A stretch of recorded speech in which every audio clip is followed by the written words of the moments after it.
Boa noite, senhora, senhor, amiga, amigo, grande Jackson Lago. Hoje, os blogueiros estavam pincelando a torta para dourar. A senhora aí que cozinha sabe do que eu estou falando, né? Dá uma pincelada com ovo, assim ela fica um amarelinho bonito. Às vezes até engana. Hoje, jogaram a areia no olho de um, jogaram a areia no olho de outro, e eu me divertindo. Teve um que disse que o MDB, que já está alinhado com o DEM em Brasília, já está aliado com o DEM em Salvador, está a um passo de se alinhar ao DEM no Maranhão. Será? Aí depois veio outro que disse, a Detinha já está bem pertinho do Duarte Júnior, ela já vai desistir, já botaram o vereador Aldirzinho de vice, já botaram o Detinha na presidência da Assembleia, enfim, rapaz! Boa noite, Clodoaldo, boa noite, Felipe, boa noite, deputado André Fufuca, nosso convidado de hoje, seja muito bem-vindo para nos dar notícias de Brasília. Boa noite aos membros que compõem hoje o programa Analista, o programa campeão de audiência. E boa noite a você, que vai nos acompanhar com a sua atenção e o seu carinho nos próximos minutos. Felipe, Clodoaldo, comecem. Começamos? Então, vamos logo desmistificar? Pode ir, Felipe. Né? Que é importante.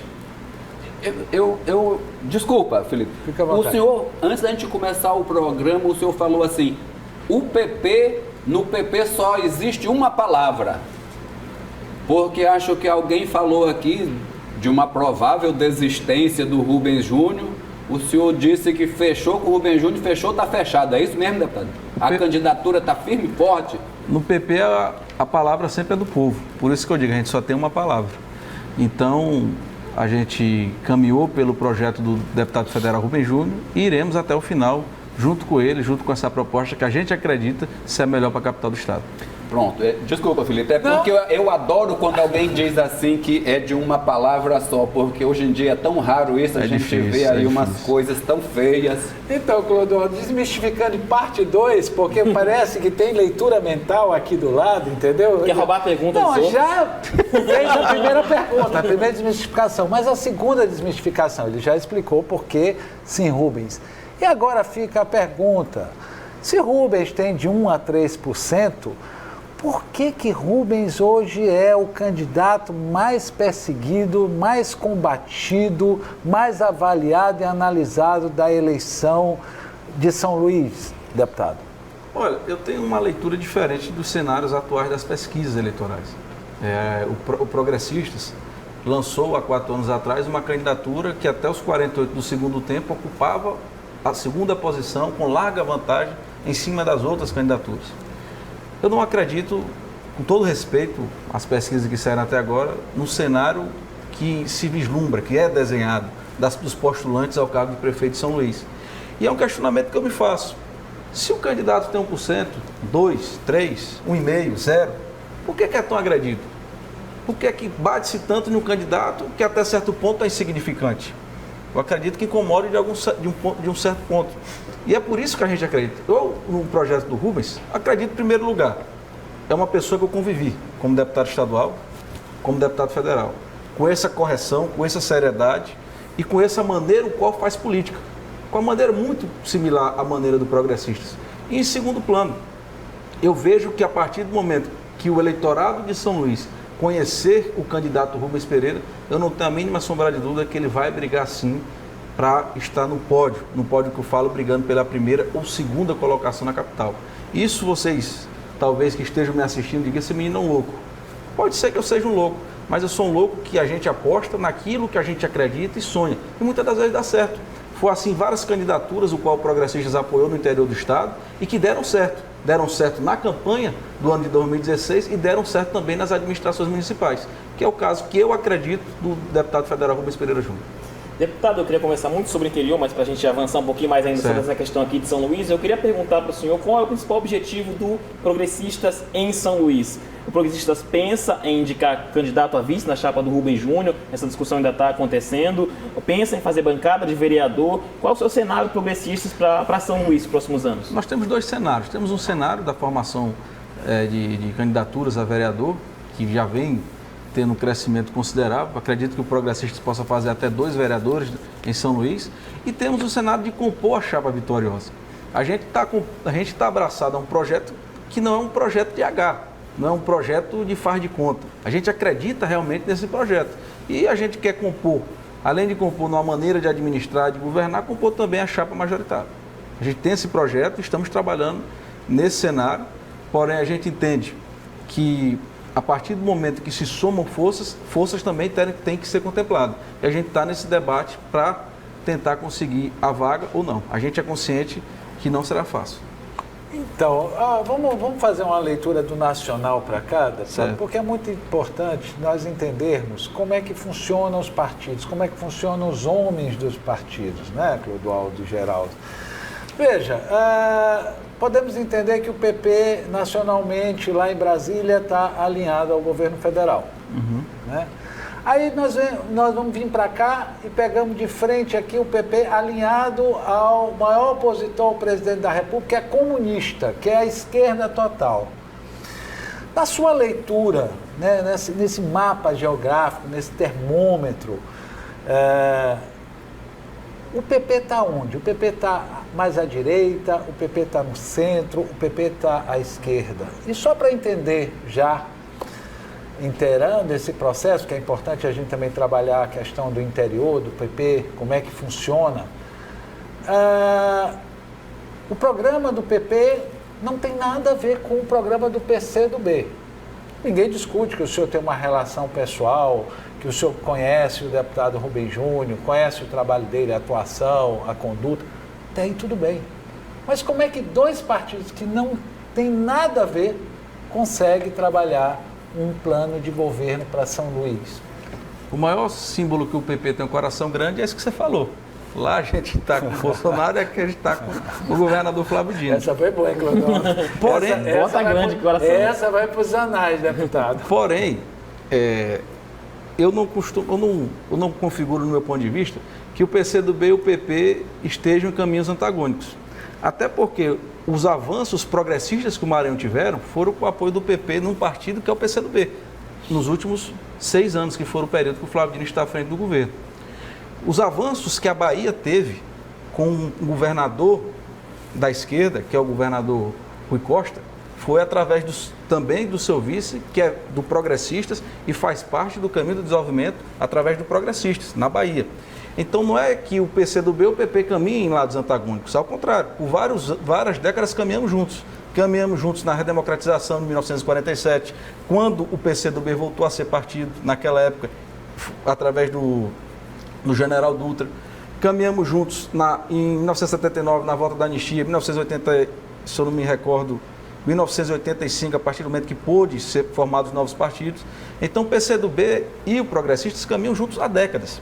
Caminhou junto no governo da presidenta Dilma Rousseff, caminhou junto no governo do presidente Lula e hoje caminha junto aqui no Maranhão. O que mudou talvez tenha sido o lugar do mapa, mas que a gente está junto há muito tempo, a gente está. Como é? Do lado pessoal, deputado, como é que é o seu relacionamento? É com Bolsonaro lá em Brasília, com Flávio Dino aqui. E Flávio Dino e Bolsonaro, acho que é melhor a gente não botar junto, né? Senão o pau quebra. Como é que o senhor fica nisso? Mas é por isso que existe no mundo as pontes, né? Senão você teria uma cidade aqui, outra cidade ali, que elas nunca teriam ligação. O senhor consegue juntar algum ponto de consonância entre eles? Eu acredito que os dois fazem papéis importantes a nível nacional, a nível estadual, são grandes administradores, são políticos hábeis que conseguem construir maioria à frente dos seus respectivos governos e têm suas qualidades, grandes qualidades que o Brasil e o Maranhão todo hoje conhece. Na sua avaliação particular, o Flávio Dino deveria ser candidato a presidente ou não? O senhor apoiaria essa candidatura caso se consolidasse? Eu acho que a questão da candidatura do governador Flávio Dino é uma questão que está sendo maturada e de certo modo, a gente aqui está falando de uma suposição. O progressista não trabalha em cima de suposição, mas é um grande nome, é um nome que vem sendo trabalhado em todo o país e vem sim recebendo várias adesões em todos os cantos. Muito inteligente, um bom administrador e, acima de tudo, um competente governador do estado do Maranhão. O senhor tem conversado com ele, deputado, com o Flávio Dino? Converso, um Como grande é que amigo que eu está a tenho. cabecinha dele com esse monte de candidato que ele não pode apoiar, porque se apoiar um, o outro fica com ciúme? O que foi que ele falou a respeito Não, disso? eu não conversei com ele sobre São Luís em especial. Ah, tá. Conversei outros assuntos. É um grande amigo que tenho um carinho muito grande por ele. Mas eu acredito que, pelo fato de ter vários secretários sendo candidatos, ele irá optar por ficar mais, vamos dizer, a observar. Acredito que o peso, a força do seu apoio político será feito mais no segundo turno. Meu ponto de vista, né? Posso ser que eu esteja equivocado. Então a gente pode entender que ele vai com o Rubem Júnior. É o predileto dele ou não é o Eu não predileto posso- dele? Aí o Rubem Júnior vai ter primeiro que chegar no segundo turno. Eu não posso responder. Não, fala, se ele chegar. Eu não posso responder. Porque o Neto também é uma pessoa muito querida. Sim, sim. É seu amigo também, né? Neto é meu amigo, foi E eu não deputado vou nem estadual. falar do amor que ele tem pelo Duarte Júnior, né? Então complicou o coração Quem? do O deputado governador. Fufuca? Ah, o governador. Governador. Estou inteirando a sua pergunta. Ah, o governador tem um coração Esse- de mãe, Felipe. de PP. Cabe do PP. Do PP. Do PP. Cabe todo mundo lá. Vamos fazer nossa paradinha. Voltamos já já para o segundo bloco.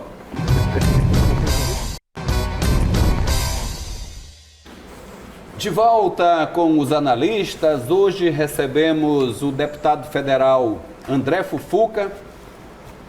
E fazendo parte da mesa hoje, além do inestimável Felipe Clã, o nosso D'Artagnan, Clodoaldo Correia. Meninos, fiquem à vontade. Então vamos começar, deputado, para a gente começar a perguntar um pouco sobre como está a estratégia geral do PP, do Progressistas, para as eleições desse ano. O Progressistas tem um candidato forte, que lidera as pesquisas da Imperatriz, a segunda maior cidade do Maranhão, e outras cidades grandes também, como em Pinheiro. Eu queria saber como o senhor está fazendo as articulações do PP, pensando em 2022, pensando em como vai ser o protagonismo do partido em 2022, ou apenas com cada cidade especificamente, de acordo com a realidade, e aí vai montando a estratégia de acordo com cada cidade, ou vai fazendo uma estratégia já pensando no papel do progressista em 2022? O progressista tem um trabalho no Maranhão, diga-se de passagem, pode-se dizer discreto. Discreto pelo ponto de vista de fazer aquele alvoroço, aquela gritaria, aquela barbúrdia. A gente não é de fazer isso. Porém, o dever de casa a gente faz bem feito. É tanto que conseguimos, naquela época de 2016, aumentarmos de 4 para 16 prefeitos. Hoje nós temos um projeto de 35 a 40 candidaturas. Candidaturas que vão desde prefeitos progressistas como prefeitos aliados ao progressista. Mas como assim? Há alguns casos isolados em algumas cidades que houve o impedimento de virem para o progressista, por questões pessoais, locais, enfim. Porém, fazem parte dos arcos de aliança que a gente faz. E é por isso que a gente tem grande alegria em saber que temos hoje o líder nas pesquisas. Eu estou falando entre progressistas e aliados de progressistas. Imperatriz, o líder das pesquisas é o prefeito, o ex-prefeito Ildo Max, em todos os cenários. Ele pode ser candidato? Ele pode ser candidato. Na verdade, o que acontece em Imperatriz, e o povo de Imperatriz que está nos vendo sabe do que eu estou falando, que toda vez que o Ildo dispara, começa-se a mesma ladainha de sempre, o disco arranhado de sempre. Era até bom eles inventarem outra desculpa, mas como não inventam outra desculpa, é a mesma desculpa de todas as eleições, que ele não pode ser candidato. É elegível, se você quiser aqui, você que está em casa, pode inclusive ver isso pelo portal Transparência, é elegível, é candidato, lidera todos os cenários até hoje de todas as pesquisas, bem à frente do segundo e do terceiro colocado. Em Balsas, o prefeito Eric faz uma gestão primorosa, tem mais de 90% de aprovação, tudo para ser candidato com larga vantagem em cima do segundo colocado, líder em todos os cenários. Em Pinheiro, repete-se a mesma coisa, Luciano Genésio bem à frente dos outros colocados. Santa Inês temos hoje bem na frente candidatura própria, candidatura aliada ao Progressistas. Temos Quem deputado lá em Santa Inês? Calma, calma, que agonia é essa? É porque eu já morei lá, então Santa Inês sempre está no meu coração. Eu nasci em Santa Inês. Eu sei. Também nasci em Santa Inês. Então nós temos São Domingos, o Tratorzão bem na frente. Nós temos várias candidaturas no Sertão, bem conceituadas, bem consolidadas, Penalva, Turiaçu na Baixada. Enfim, o Progressista hoje tem 35 a 40 candidatos, muito bem conceituados, que estão na frente ou disputando as primeiras colocações, e a gente acredita que passou o cenário de eleição, o progressista vai ter um tamanho muito considerável no estado do Maranhão. Sem balbúrdia, sem gritaria, sem fogo de artifício e principalmente uma característica que eu preservo como político e que quero preservar, sem brigar com ninguém. Isso é o principal, sem criar inimigos, sem criar adversário. É o principal fator que o progressista vem adotando na política e que, graças a Deus, vem dando certo. Vamos entender então o seguinte aqui. Os homens do poder, né, já que vocês não fazem alarde, eu vejo muito o comportamento do senhor, do Juscelino Filho, né, que vão lá... A crítica parecida do Juscelino, né? Eles são muito parecidos. Então, eles Só que o deputado André Fufuca dá entrevista e fala o Juscelino é lacônico. Mas vamos trazer, é nosso amigo. Claro, já veio, tem que vir de novo. E assim, vocês vão costurando aqui, costurando ali, né? Sem alarde, não brigam com ninguém. Os homens do poder gostam de determinar, e eu gosto de dar nomes, Brandão, o Everton, né? Josimar de Maranhãozinho, gostam de dizer o seguinte: não, em 22 o majoritário é nosso. Curiosamente, vocês dois estão há muitos anos nesse processo político, eu os acompanho há muitos anos e tomar registro há muitos anos, todos os caminhos. E aí? Quer dizer que no majoritário em 22, o André Fufuca, o Juscelino Filho e outros, né? Eu estou dando exemplo de vocês dois, porque são presidentes, são competentes condutores de partido. Vocês não podem ser pré-candidatos a senador e a governador do Maranhão? Vão ter que esperar a fila andar? Mas deixa eu lhe falar, se for a vontade de Deus, qualquer um de nós pode estar nesse lugar. Coitado de Deus. Deus tem que entrar nessa história, deputado? É quem abençoa tudo. É quem protege todos nós. É claro que ele tem que estar. Sem Deus ninguém consegue nada. Em 2008, 2009, eu esperava nesse momento hoje, onde eu estou aqui conversando com vocês, estar hoje no centro cirúrgico, sendo médico, que é a minha formação.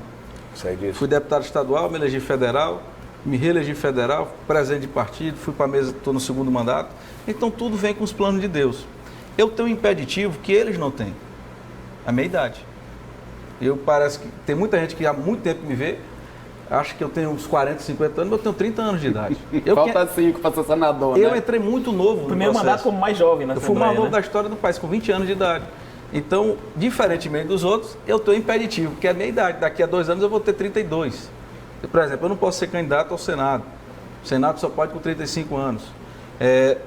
As outras chapas majoritárias nós iremos avaliar se vale ou não a pena, se no momento como estará o partido e se teremos candidato. Porém, eu lhe asseguro que o Progressistas, ele hoje tem um quadro muito forte, quadro de grandes nomes e que eles sim podem também participar desse projeto. Eu costumo ser bastante democrático no meu partido e eu acho que o espaço você divide. Nem sempre vai ser o A, B ou C de sempre. Não, a gente pode ter bons nomes, tem boas pessoas que podem ocupar espaços importantes. E nomes importantes nós temos. Deputado, o senhor tem muita experiência nas cidades do interior do Maranhão. Eu, por exemplo, ultimamente não tenho circulado aí pelo interior. Então eu consigo avaliar essa questão da pandemia aqui em São Luís. Mas e no interior, o senhor que tem andado muito aí até pelo mandato, o senhor acha que médico, vai... Né? E médico ainda tem esse discernimento maior do que nós ainda. Como é que o senhor está vendo esse negócio? Aproveite e avalie também nas grandes cidades, na capital. Mas você fala em relação... O impacto da pandemia nas eleições. Tanto na campanha, quanto na hora de votar mesmo, as filas. Eu tenho, pelo que eu ando observando, principalmente em São Luís, não apenas no interior. As campanhas, se não houver uma limitação de TSE ou TRE, tendem a ser iguais às outras campanhas. A quantidade de pessoas que você vê nas reuniões políticas, que você vê nos encontros políticos, é como se tem verdadeiros comícios já sendo feitos. Então, se não houver a limitação do TSE ou TRE, a campanha vão ser iguais às campanhas passadas. Isso eu não tenho a mínima sombra de dúvida, pelo que eu venho observando. E outra questão, em relação a fatos concretos, dados estatísticos, me causou um fato perceptível, pesquisas que fiz aqui no interior do estado, que antes do período do Covid, nós fazíamos pesquisas em várias cidades e você tinha uma taxa de aprovação ao governo federal muito baixa. eu acho que ainda reflexo da eleição de 2018, quando grande parte do eleitorado do nosso estado tinha uma ligação fraternal com a esquerda, com Lula, com o PT, com aquela coisa. Com aquela coisa não, com aquele grupo político. As pesquisas feitas agora dão uma aprovação considerável ao governo federal. Isso eu venho observando em todas as cidades onde fiz. É os R$600? Esses R$600 fizeram muita diferença. Inclusive aqui em São Luís, a pesquisa que saiu ontem mostrou uma avaliação enorme do Bolsonaro. Inclusive em São Luís, a pesquisa que saiu ontem do Ibope mostrou uma avaliação que eu nunca tinha visto grande do Bolsonaro. A aprovação quase 40% bastante. já. Sim, há várias cidades no interior que você faz que sem obras. Tem várias cidades no interior de porte médio e grande, mais de 100 mil habitantes, que tem mais de 50% de aprovação. Então, se você fala, qual o reflexo que você observou? O aumento da aprovação do governo federal. Esse é o que eu tenho observado em grande parte das cidades.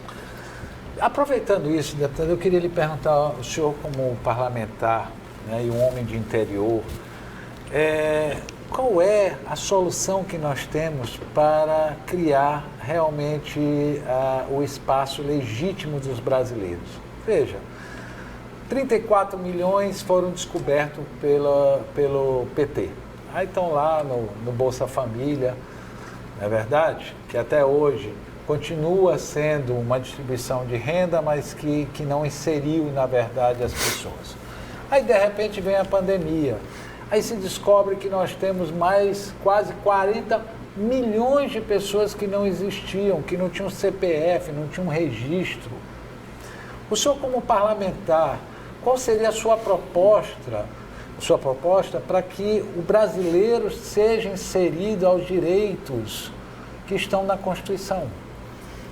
Isso é um questionamento que, desde que foi feita a primeira Constituição no mundo, há essa pergunta. Nós temos um país de tamanho continental, cuja grande quantidade de pessoas, por mais que há esforço ou não dos governos federais e estaduais, encontram-se às vezes desassistidos pelos programas sociais. Tem um programa agora que se avizinha, que eu considero importantíssimo, que é o Renda Brasil. Inclusive, é uma defesa nossa no mandato. Eu não consigo ver um país do tamanho continental como o nosso, com a discrepância absurda no que diz respeito à distribuição de terras e riquezas, que você não tenha um crescimento se não for através de um programa social. Programa social, como é que eu falo? Com a mão amiga do governo federal ou estadual, com o pequeno produtor, com o pequeno empresário, com aquele trabalhador que muitas das vezes ele trabalha de manhã para ter o que comer à noite. Se não houvesse programa social do governo, não vai para canto nenhum. Às vezes eu fico muito triste em ver extremos direitistas, pseudo-direitistas, achando que uma pessoa que não tem muitas vezes o que comer em casa, que não teve educação, que não tem um programa social dado pelo governo federal, vai conseguir se erguer das cinzas. Não vai. Não vai. Isso é você querer se enganar e pior, isso é você não ter o mínimo afeto e humanidade a quem está precisando. Então, eu acredito que os programas sociais são de relevâncias extremas no que diz respeito ao crescimento. Eu vou dar um exemplo aqui.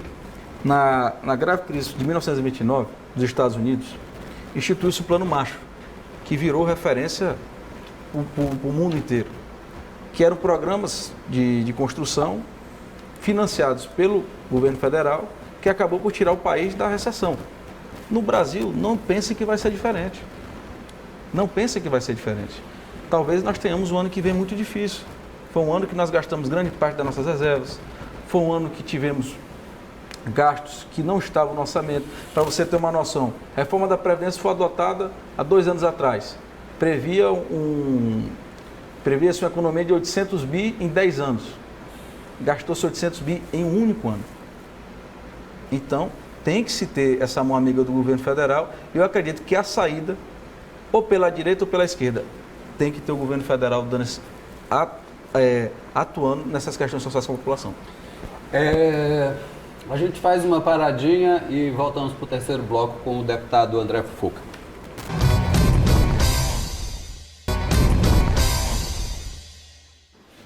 De volta com os analistas.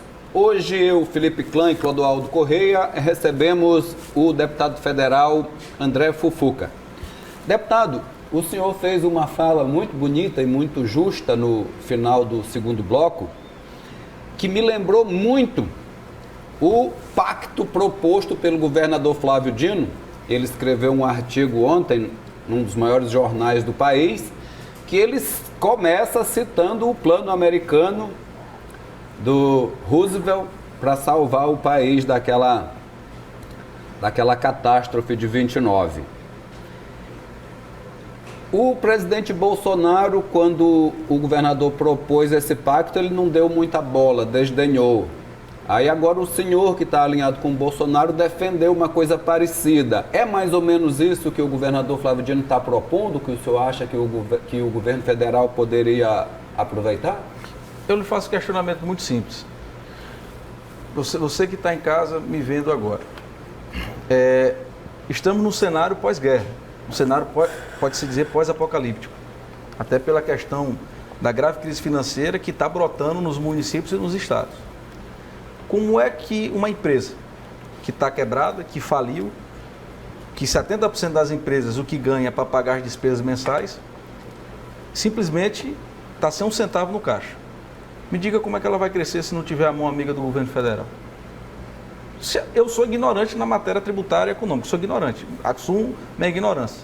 Porém, que alguém me explique qual a mão amiga que ele vai ter se não for através da mão social do governo federal. Então, eu concordo com o posicionamento e o projeto do governador Flávio Dino.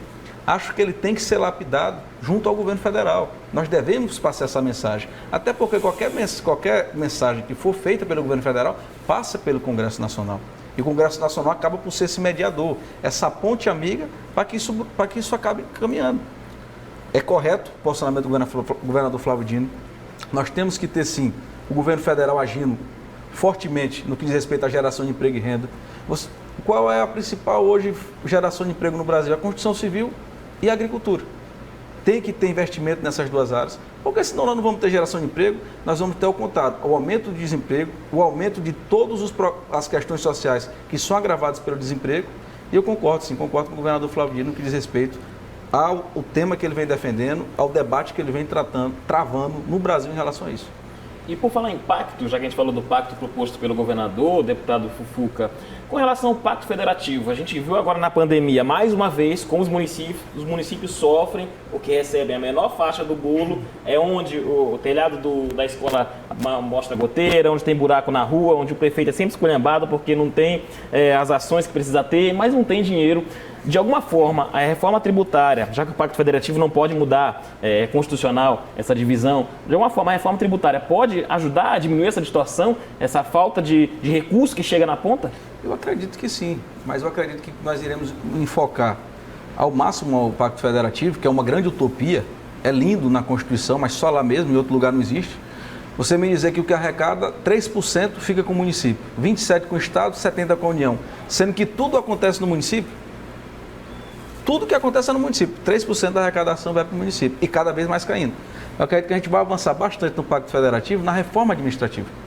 Reforma administrativa é o ponto que nós podemos lapidar ao máximo no que diz respeito aos papéis fundamentais dos municípios, estados e da União. Até porque não dá só para se cobrar do prefeito, cobrar do município e simplesmente não tem recurso nenhum para isso. Eu fico vendo vários prefeitos ter dificuldade absurda de pagar os planos de cargo e salário. Ninguém debate sobre isso. Vão deixar para debater quando não tiver mais como pagar. Vão deixar para debater quando o prefeito pagar e tiver as contas rejeitadas no TCE e no TCU.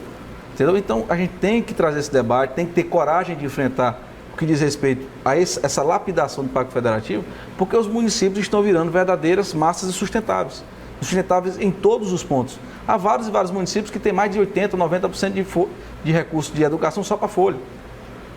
Há vários e vários municípios que não têm condição de investir um único centavo na manutenção de vicinais, na pavimentação asfáltica, no recurso para a saúde, que é uma área hoje que grande parte dos municípios recebe muito aquém do que deveriam receber, e só com um pacto federativo feito através de uma reforma administrativa séria, nós teremos avanços nisso.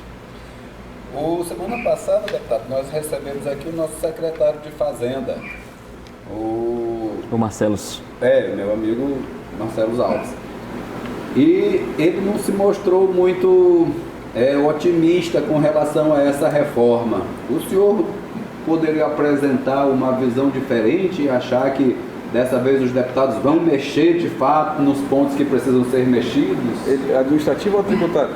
Desculpa, a tributária. Eu acho que assim, ainda é bastante, diga-se de passagem, tímida a proposta entregue pelo nosso ministro Paulo Guedes.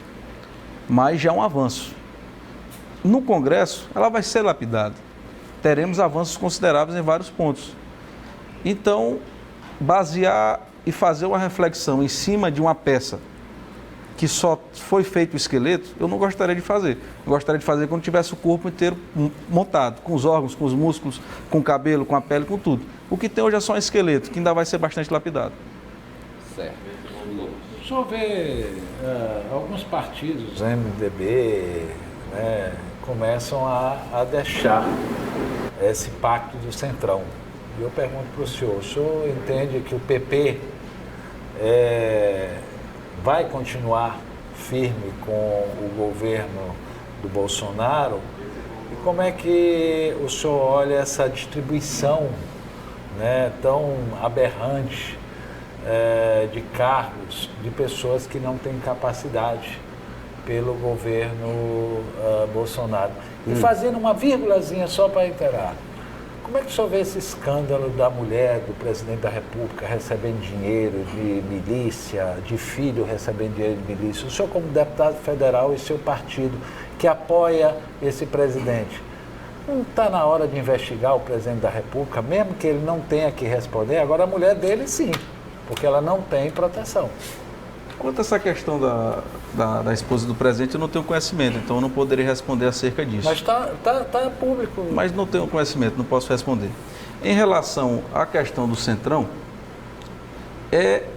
foi o Centrão que, junto ao PT, criou o Bolsa Família. Foi o Centrão que, junto ao governo Bolsonaro, criou hoje o auxílio, que é o que salva milhões de pessoas no Brasil. Inclusive, queriam 200 e vocês botaram para 600, Eram 200, né? Nós conseguimos aumentar para 600. Então, querer colocar o ônus do mundo em cima do Centrão, eu considero uma injustiça. Até porque quer dizer que o Centrão, que chama-se de Centrão, que não tem nada de Centrão, quer dizer que o Centrão é responsável pelo ônus, mas o bônus dos avanços econômicos, o Centrão não tem nada a ver. A reforma trabalhista hoje, que conseguiu gerar emprego antes do Covid, foi através do apoio do Centrão. Então, eu não vejo dessa forma. Outra questão, o PMDB não saiu do Centrão. Ele continua na base de governo, de apoio do governo. O que ele saiu foi de um bloco montado no começo do ano para a formação de comissões. Isso acontece há 20 anos no Congresso Nacional. Entendeu? Então, a gente continua na base do governo Bolsonaro, a nível federal. Acreditamos em avanços que já estão acontecendo e vão voltar a acontecer. Então, eu acredito que sim, que o Centrão ele participa desse avanço do Brasil, até porque grande parte dos avanços de décadas foram feitas graças a esse Centrão, que é tão repudiado, que tanto apanha, que é tanto lixado, mas que muitas das vezes damos o ônus e esquecemos de dar o bônus também às conquistas dele. Deputado, Não. tem que fazer intervalo? Não, nós vamos agora brincar de bloqueio ou compartilha. A hora do Vamos lá. sadismo.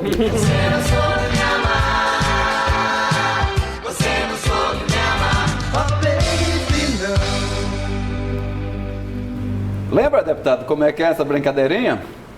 Eu vou lhe mostrar umas pessoas aqui nesses tempos de rede social, né? A gente tem obrigatoriamente Sim. que bloquear e compartilhar as coisas. Aliás, Felipe, eu publiquei uma foto minha com meu filho, aproveitando o Dia dos Pais de domingo. Linda. E foi muito compartilhado. Muito obrigado Linda, a legal. muitos Linda. amigos aqui dos analistas lá. Eu com meu filho com 2 aninhos, deputado, e ele agora barbudão, do tamanho de Felipe quase. Mas bote o primeiro, vamos ver. Ó, por falar em MDB, o ex-deputado Eduardo Cunha, o senhor foi muito ligado a ele. O senhor bloqueia ou compartilha? A minha relação, eu nunca escondi minha relação de amizade com o ex-presidente Eduardo Cunha. E acredito, como eu sempre falei, que se naquela época que ele estava na presença da Câmara houvesse o compartilhamento daquela época, o Congresso inteiro iria compartilhar. Hoje talvez bloqueie, mas como, eu volto a dizer, eu sou muito correto no que diz respeito. Eu não temo nada, não devo nada. E não seria correto de minha parte, uma pessoa que foi minha amiga, por passar por situações difíceis, eu tratá-la mal. Então, eu não iria bloqueá-la. Perfeito. Segundo nome. Seu colega de congresso, Josimar do Maranhãozinho, o senhor bloqueia ou compartilha? Meu amigo, não tenho nada contra, compartilhe. Tão rápido assim, deputado, assim. Não, tá bom. Meu amigo, meu colega. O PL e o progressista estão juntos em muitos municípios. Não tenho nada contra. Acho que o PP e o PL Foi estão muito alinhados. rápido Eu me dou essa- muito bem com o Josmar, me dou muito bem. Não tenho nada contra. Terceiro nome. Tá aí, ó, o ex-juiz Carlos Madeira. O senhor conhece ele? Bloqueia ou compartilha? Muito gente boa, gosto muito dele, a pessoa que tanto a sua história de vida é muito bonita, o seu nível intelectual é primoroso, não teria nunca como bloquear o meu amigo Madeira. Se o PP não tivesse com o Rubem Júnior, talvez o PP fizesse uma união com o Carlos Madeira, ou você acha que ele está muito verdinho ainda Não, para isso? se a gente não tivesse declarado apoio por Rubens, é capaz sim da gente poder conversar. É um grande amigo que eu tenho. Para finalizar, acho que o senhor vai compartilhar, que o senhor já Porque citou é aí isso, o gente. ministro Paulo Rapaz, Guedes. é selecionado aí, né? É pra assustar essa fotografia? Não, É para assustar quando tu tiver que pagar CPMF de novo. Compartilhe. Compartilha? Acha que ele está no caminho? Eu acho que ele se esforça muito e está no caminho. Vamos ver se vai melhorar, né? Tem mais algum aí pra gente compartilhar? Não, bloquear? acho que acabou. Ele compartilhou Eu sei que todos. vocês não botam nos aniversários nossos, bota assim. Botaram só amigo dele. Mas tá tudo bem. Não, mas... Ainda tem tempo de uma pergunta, não? Não, eu gostaria muito de agradecer o deputado, mas ele pode voltar aqui, o deputado sempre foi muito bem recebido e o espaço aqui é democrático. Não, mas que ele vai voltar, vai. Que na hora que pegar fogo a campanha de São Luís, Isso. eu quero lembrar que na campanha passada de prefeito, né, o deputado André Fufuca foi uma das pessoas, era o Wellington do curso. Wellington. Olha, o Pronto. que alimentou a imprensa foi uma coisa impressionante, não é Ó, isso? e com essas palavras, Felipe faz a finalização dele. Agora faça a sua, deputado. Muito obrigado pela sua presença e volte sempre. Eu que agradeço a todos vocês aí pela atenção, pelo carinho de sempre, pelo respeito. E desejo a todos aí que tiveram essa paciência de nos escutar, essa atenção, uma excelente semana, que Deus possa abençoar e proteger cada um de vocês e que nós possamos sempre ter esse relacionamento carinhoso, cordial e fraterno com cada amigo, cada irmão que nos acompanha. Muito obrigado mais uma vez a todos vocês. Só também agradecer o deputado, agradecer vocês, companheiros de bancada, que estão sempre aqui com a gente, dizer que o Maranhão está passando por um momento de mudança geracional muito grande, né? Presidente de grandes partidos, no PP, o Fufuca, Verdade. no DEM, o Juscelino Filho, no PTB, o Pedro Lucas, em vários partidos, o Maranhão passando por esse momento de virada e o Fufuca é um desses representantes dessa mudança geracional agora. Muito bem. Felipe? Olha, eu volto a dizer, eu acompanho essa turma toda. Acho que nós teremos grandes surpresas em 22. Quando eu fiz aquela provocação, é claro que eu sabia que a idade não permitia. Mas a conduta e a decisão do governo do Maranhão e do Senado do Maranhão passa por essa turma. Não passa por quem já está na fila. É importante lembrar disso. Obrigado, deputado. Obrigado, irmão, que agradeço. E vocês? Obrigado, amigo. Grande abraço, deputado. Obrigado. E a vocês que acompanham os analistas, continuemos na luta. Vamos observar muito os nossos representantes. Vocês que votaram no deputado André Fufuca, vocês que votaram nos outros deputados, nos nossos estaduais, nos nossos executivos, vamos estar sempre de olho para saber em qual deles devemos repetir o nosso voto. Nós, eu, Felipe Clã e Clodoaldo Correia, estaremos de volta amanhã tentando mostrar para vocês o que há de melhor nos nossos representantes, nos nossos cientistas, nos nossos artistas e no nosso povo. Até amanhã.